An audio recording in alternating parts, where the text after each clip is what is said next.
Well, here we go again. Oh boy. Hey guys, it's the media guy here. And if you guys thought my review of Night in the Museum was interesting yesterday, then you can get a load of my thoughts on Night at the Museum 2, Battle of the Smithsonian.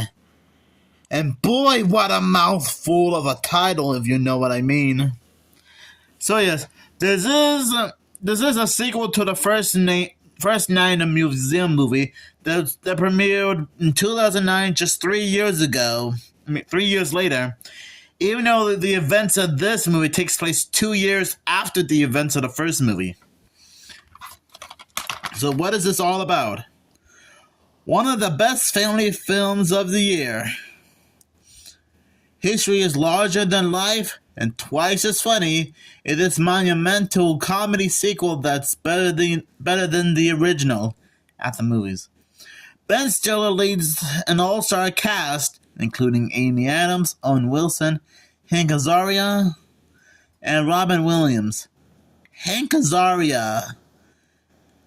Somehow that name sounds familiar. As Larry Daly, a former night watchman at the Museum of Natural History, where all the exhibits come alive after dark. But now Larry's nocturnal friends are being retired to the archives of the Smithsonian Institution, learn back from a hilarious all-out battle against museum misfits who plan to take over the museum and the world. And I guess it's referring to this guy, Akhman Ra, who is the older brother of the Egyptian from the first movie. Now, if I'm gonna be honest, this one may be a bit funnier and nuttier than the first Night in the Museum movie, if you know what I mean. It still has a great plot. All the original cast members have returned, including some new familiar faces. New faces, like Amelia Earhart, played by Amy Adams, and Akhman Ra, played by Hank Azaria. Wait, wasn't he the guy who worked on The Simpsons at some point? Maybe. But anyways, this film is also great. There are times where it can get a little bit serious, but also it can be a little bit... It can be funny at times. Like Hank Azaria playing Akhman Ra, the Egyptian. I swear, he is like the funniest guy in the world. I mean, he's kind of like the Riddler from Batman Forever and The Mask, both played by Jim Carrey. But as an Egyptian, if you know what I'm talking about. So yeah, I will point out that this film does, like I mentioned earlier, this film takes place two years after the events of the original Night in the Museum movie, even though the sequel came out 3 years later, where Larry Daly became a CEO of an invention company called Larry Daly Devices. I'm guessing that this was like a little side project he was working on while being a night guard at the Museum of Natural History in the first movie, and I guess it kind of took off from there. And this film can get a little bit dramatic at times, like when Larry enters the museum and he finds out that it's being renovated. And he actually had to say goodbye to all of his friends for one last time, since they are being transferred to the basements of the Smithsonian in Washington, D.C.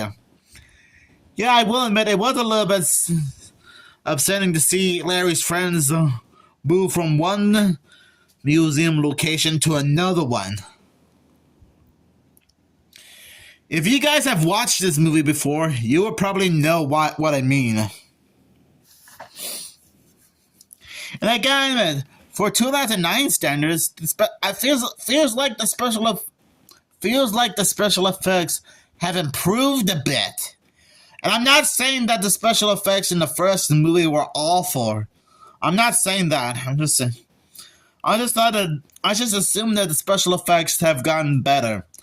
Like when both Larry and Amelia Earhart encountered the giant statue of Abraham Lincoln himself, which was the Lincoln Memorial, which I believe is a famous monument in Washington, D.C., if you know what I mean.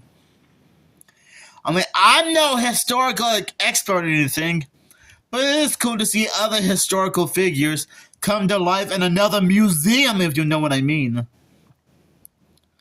And I do like how this film, and I still like how the filmmakers wanted this sequel to take place in Washington, D.C., which, to be fair, it's fine by me because we all got to learn a little bit more about history in another state. Since I'm guessing most historical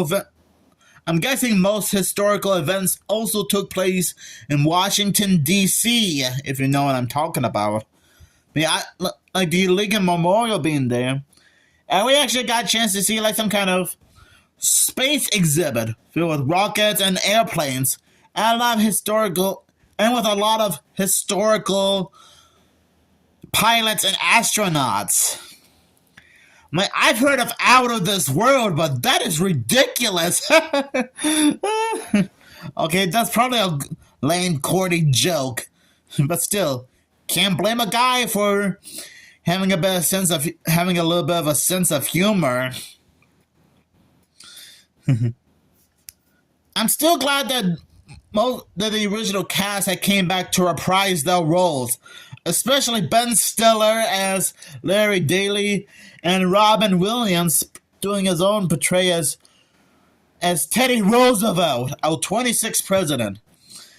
And yeah, I did mention before in my review of the first movie that Night at the Museum 3 was the last movie Robin Williams has ever worked on until his passing in 2015, which was 10 years ago.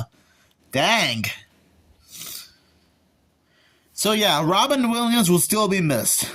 Now, I'm sure that the rest of the cast and crew behind all three Night at the Museum movies are still working on other TV and movie projects right now.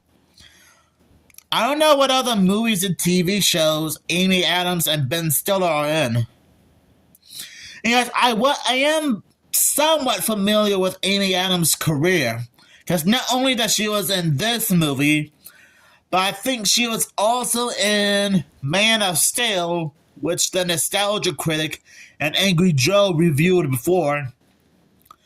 And she appeared in 2011's The Muppets, another movie that I'm also familiar with.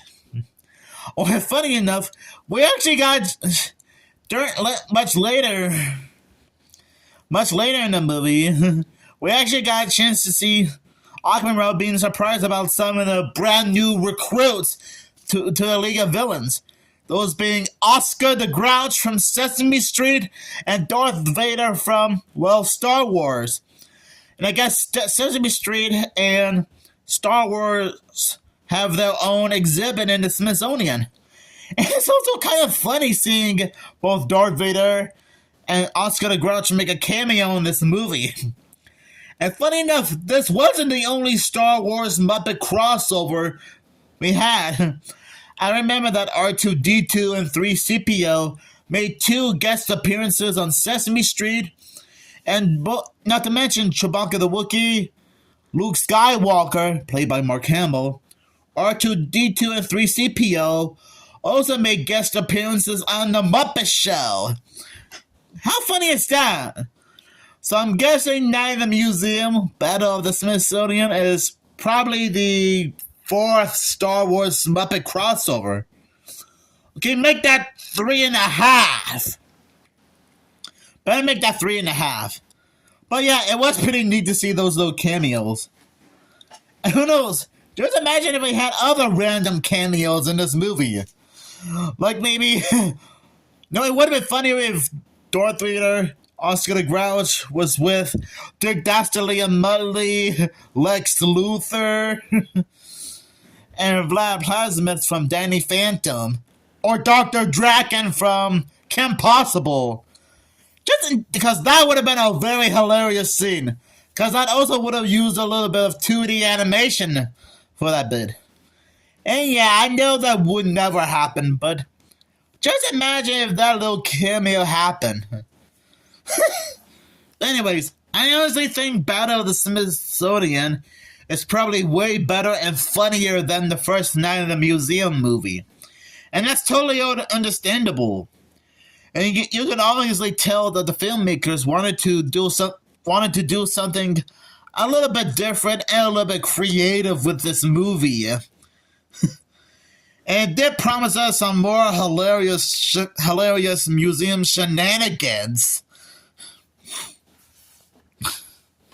So yeah, overall, I think Night in the Museum, Battle of the Smithsonian is a great sequel to the first movie. And I will probably give this movie 5 Smithsonian buildings out of 5. Because that's how great this is. And before I wrap this up, I still promise to find a DVD copy of the third Night of the Museum movie. Because that way the entire I would have the complete trilogy on DVD. Kind of like how I have the complete trilogy of Toy Story, Rugrats, Back to the Future, and Bill and Ted on VHS and DVD.